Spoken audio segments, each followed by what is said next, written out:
Hello, everybody, and welcome into today's episode of Around the Slice. I know we just had an episode a couple days ago. If you haven't seen that one, go check it out because it covers the first initial couple days of free agency from my Bills perspective. But it's in for free agency week, and I said last week, or at the end of last week, I should say, rather, that you be on the lookout for some episodes. We're gonna have at least two episodes this week, if not more. And this is our second episode in the span of 2 or 3 days here on the program and show. So I'm very excited about that. But business is booming in the NFL, if you will. And since we last talked, the Bills have made more moves. I want to cover a re-signing they have made, and they have signed a couple receivers. One I'm kind of lukewarm on, like, it is what it is. And the second one, it just happened like an hour or so before I was eating dinner and whatnot and coming down to record this. I am very excited for that one, for him, I should say, rather. But basically, whenever I feel like I have sufficient enough information or enough information and details, I'll come down here and hop on to share with you guys the moves and what I think. So without further ado, let's get into it. So since we last talked, the Buffalo Bills have brought back a running back that I came to appreciate more and more down the stretch, and especially when the season ended, looking back on it. Per Jeremy Fowler of ESPN this morning, the Buffalo Bills have re-signed running back Ty Johnson. I don't have the official numbers in terms of price and cost and whatnot, but I do know it's a 1 year deal for Ty Johnson back to the Bills.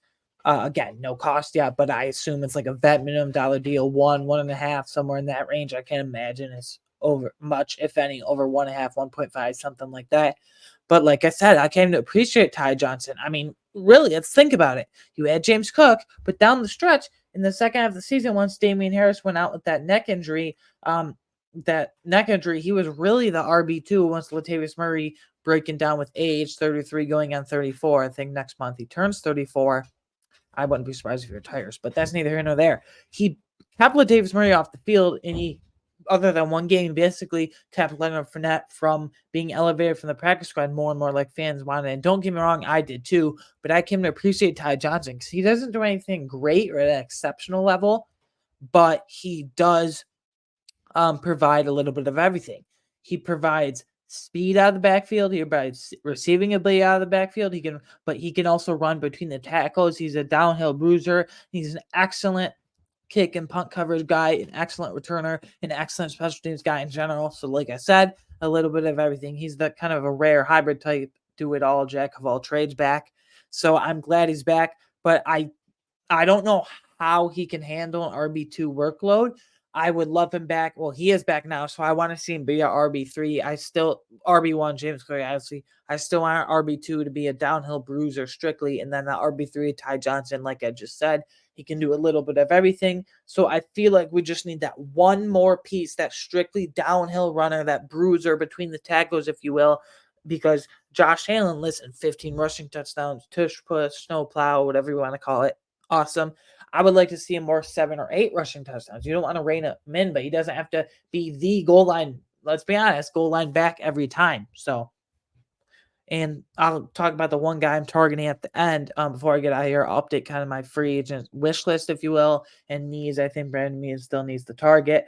Next, this just came to my mind before we get into these two receivers. There was some rumors out there that once the San Francisco 49ers released defensive lineman Arik Armstead, one of the best defense linemen in the league. He predominantly plays defensive tackle, but in some alignments he can line up on the edge in some certain alignments and still be very effective. But obviously he's best on the interior. I mean, the guy's 6'6", over 300 pounds.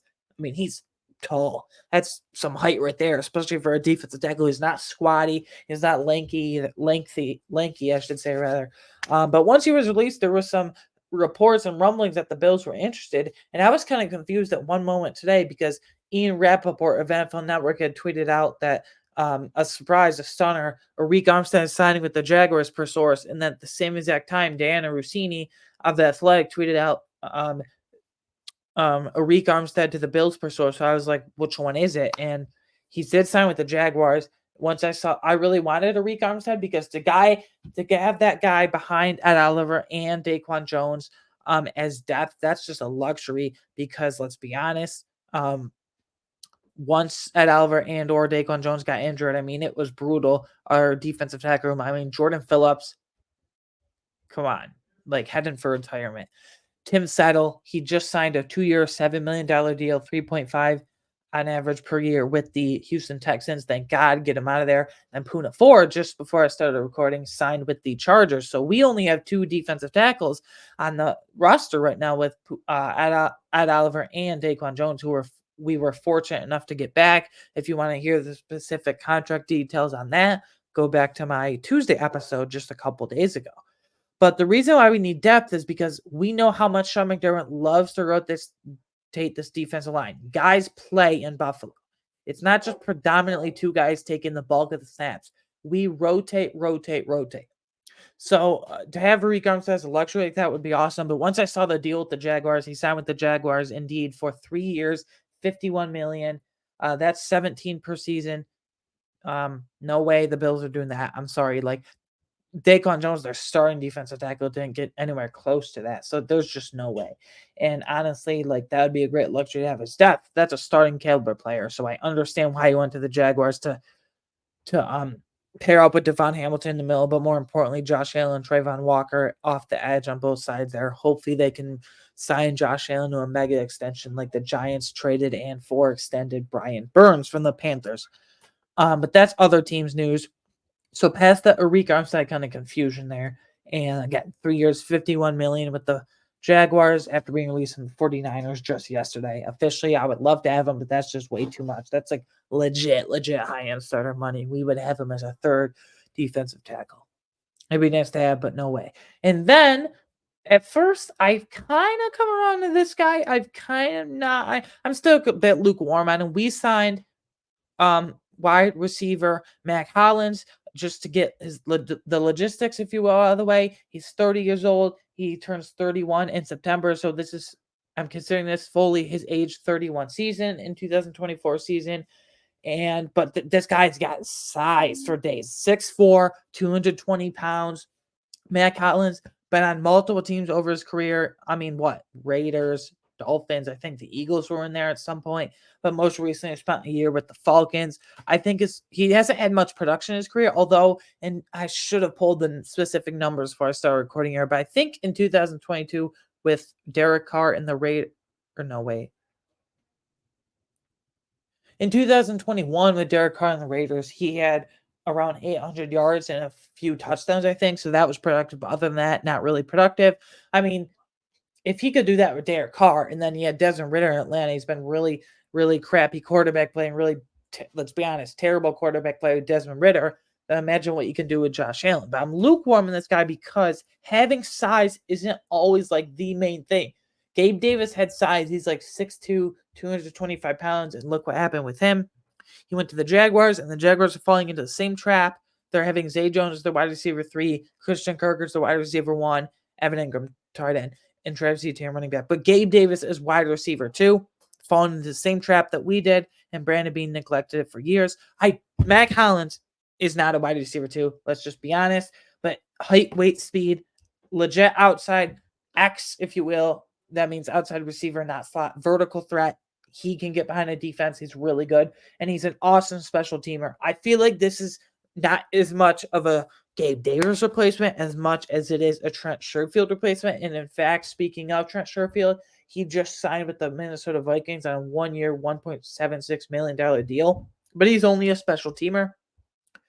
He kind of disappointed in Buffalo because I kind of fell into the training camp hype, just like many others did, where I thought it was going to be him and Clear Shakir in the slot. I was never that high on Deontay Hardy, but Mac Hollins, I feel like he's not really a Gabe Davis replacement, I should say, as much as he is a Trent Sherfield replacement, and I think he offers more downfield ability than Trent Sherfield. I think he can evolve more in the offense. So, but I'm kind of, lukewarm on, in college and North Carolina, fun fact, he was college teammates for a couple years at UNC with Mitchell Trubisky, who's now the current Bills backup quarterback. So that's a nice connection there. The NFL is all about connections and whatnot.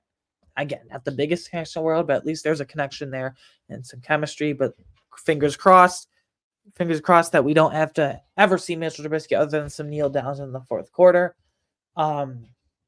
So he was a special teams captain all 4 years in college. I mean, that's a lot of captainship. And I'm assuming with Tyler Matakevich out the door, probably heading for retirement, and then Saran Neal's since signed with the Dolphins, and then so there's two special teams captains openings right there. I assume, like, if Cam Lewis doesn't get a starting spot, he'll be a special teams captain, but the main special teams captain could probably be Mac Hollins.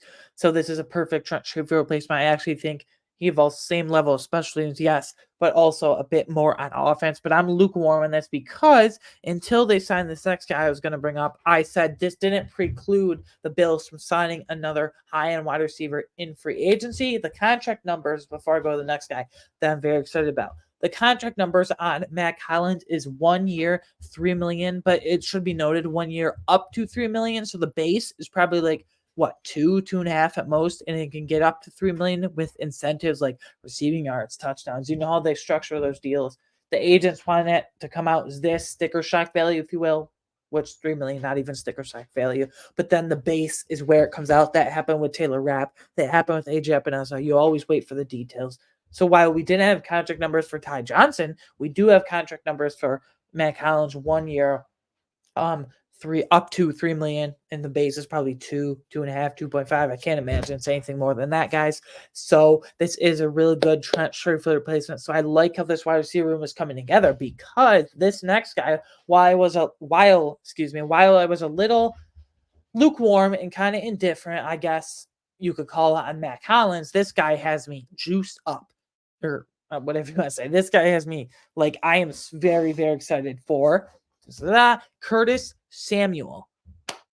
Right before I was about to eat dinner with my family, Kurt comes in. The Buffalo Bills are signing wide receiver, ex-Commanders wide receiver Curtis Samuel to a 3-year, $24 million deal, and it can get up to 3-year, $30 million with incentives. So on the low end, just base value, 3 for 24, 8 per year. And then the high end, 3 for 30, so 10 per year.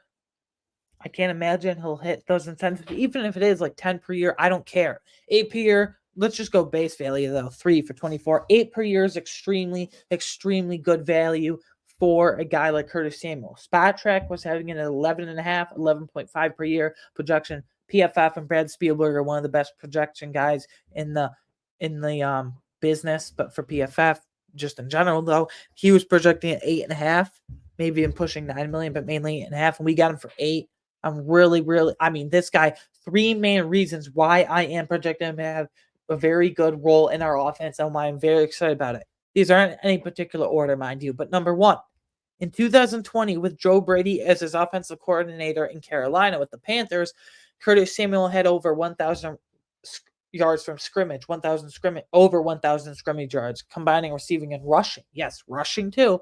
He had 800 something receiving yards and 300 something rushing yards. I mean, they would give him a lot of goal line carries. It really pissed off and upset a lot of fantasy managers that year who had other Panthers guys like who was the running back at that time? Well, Christian McCaffrey, obviously. Maybe Dante Forman's the backup and Mike Davis too, but mainly Christian McCaffrey really pissed off. But for real football, I mean, that versatility is key. So number one, with Joe Brady as his offensive coordinator, to reiterate, he had over 1,000 yards from scrimmage in 2020 with Teddy Bridgewater throwing in the ball and giving the ball in jet sweeps. And now he has Josh Allen. So that's number one. You got the Joe Brady connection there. And Brandon Beane also drafted him, Beane's second year in Carolina when he was the assistant GM.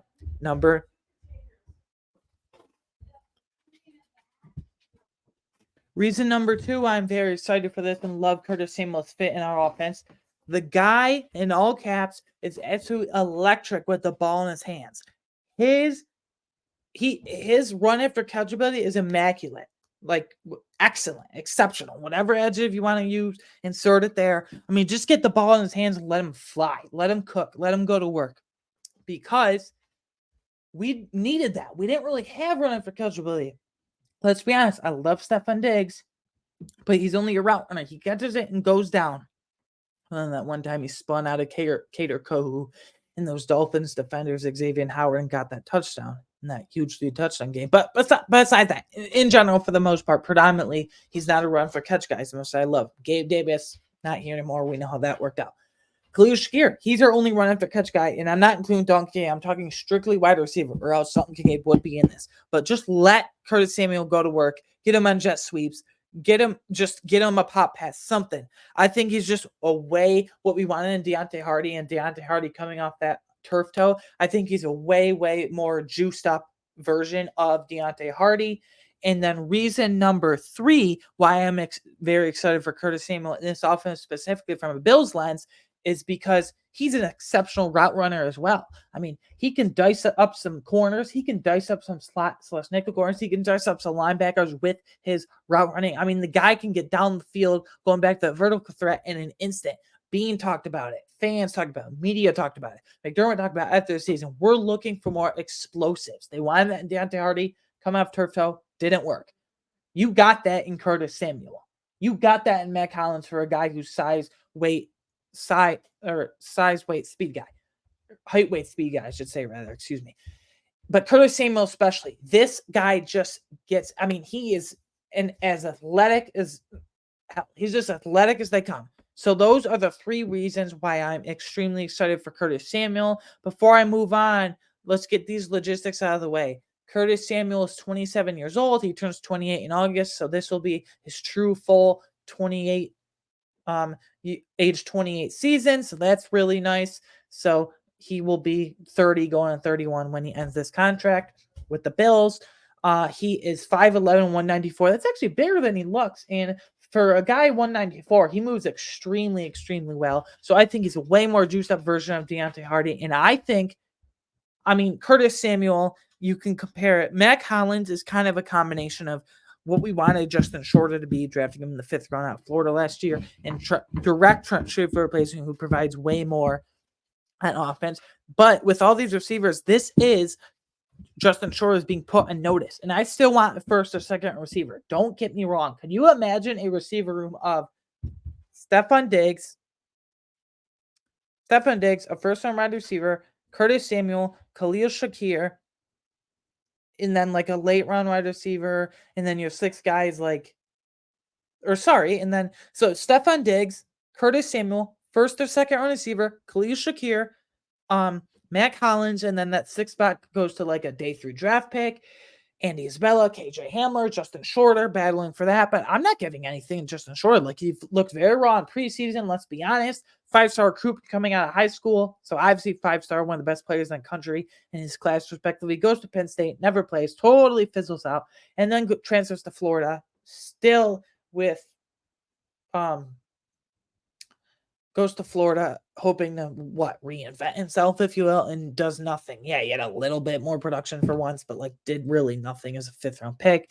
Basically, it's a redshirt season, and he missed all his season redshirt season in terms of he missed all his rookie season with the Bills. So he's really I'm not handing anything to him. But I mentioned 1st or 2nd receiver, but because this does not preclude, in my opinion, this does not prevent the Bills.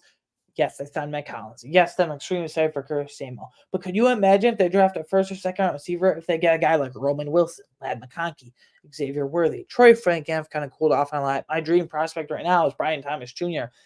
Oh, Adonai, A.D. Mitchell's right there too. So my ideal lineup would be obviously Josh Allen at quarterback, obviously your 5 offensive linemen. I'll go through from left to right, presumably. Left tackle, Deion Dawkins. Left guard, sliding in David Edwards. Center, this is a change.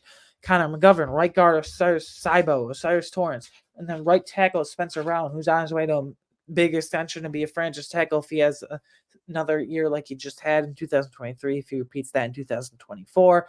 And then running back James Cook. So we're up to 7. And then you have let's see, Stefon Diggs at one receiver, that's 8. And then other side you have let's say Khalil Shakir, because he has inside out versatility, that's 9. And then you have and then you have Curtis Samuel at 10, and then Dalton Kincaid at 11. Maybe this means they don't run as much 2 tight end sets as the NFL is trending and we want them to, which I'm fine with, because it's going to take away touches from Shakir and Samuel. But I know people are going to say, well, Curtis Samuel plays predominantly in the slot. Last year, he played 90% of his snaps in the slot with Washington, with the Commanders. I feel like that was out of necessity, though, but he does predominantly play in the slot.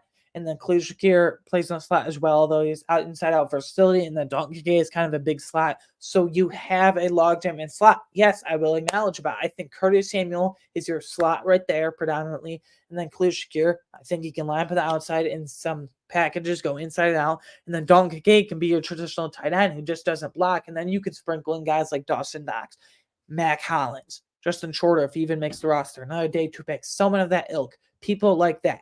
So, anyways, guys, I just wanted to jump on here, cover the re-signing of Ty Johnson, who I'm really, really glad for. I like Ty Johnson. He brings a lot, but he's RB3. To cover the signing Mac Hollins, he's kind of lukewarm on as a wide receiver 4/5/5. He's fine to me. He's whatever. But Curtis Samuel is a wide receiver, perfect wide receiver 3 in this offense. I'm not including Kincaid or Cook, just traditional, actual wide receiver position. As a wide receiver 3, I am ecstatic, and I laid out the 3 reasons why. So before I get out of here, I want to give you kind of my updated what I think Brandon means and a few targets here and there of what I think with this free agency that he still needs to go after. These aren't in any order. I'm just going to toss out some positions and names. I still want an RB2.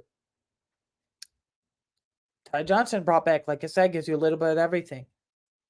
Speed, power, etc. Go back an episode with that little segment.